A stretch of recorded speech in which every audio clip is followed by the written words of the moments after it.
नमस्कार। मैं reiki master Ashok Sharma मेरे YouTube चैनल में आपका स्वागत करता हूं। हम बात करेंगे रेकी के बारे में।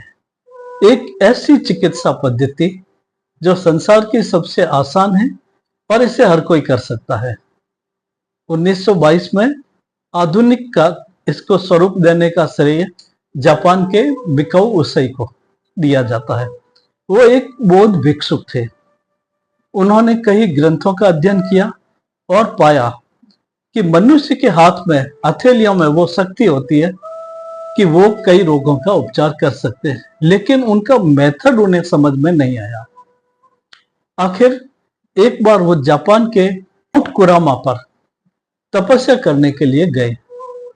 उन्होंने 21 दिन तक सूर्य की आराधना की और तपस्या की। बहुत कमजोर हो गए थे और 21वें दिन रात के समय वो नीचे गिर गए, लगभग बेहोश हो गए।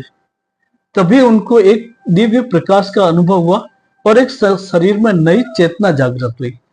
वो ये बताने तेजी से नीचे की तरफ आए कि मेरे साथ ये हुआ है।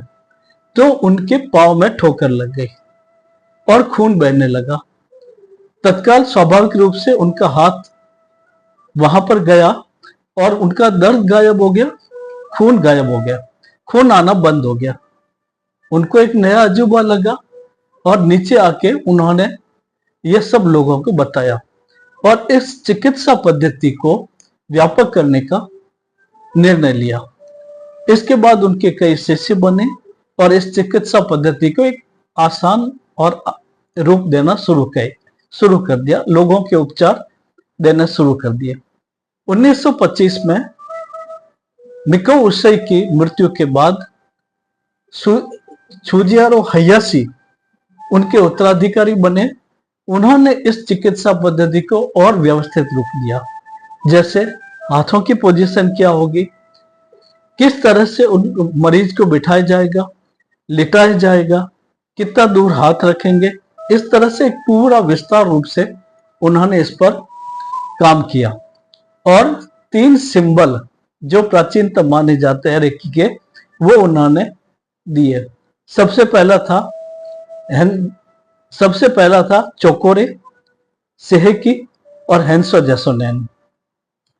चोकोरे भौतिक चीजों के लिए काम आता है, सेहेकी आध्यात्मिक और हेंसो जैसोनेन दूरस्थ चिकित्सा के लिए।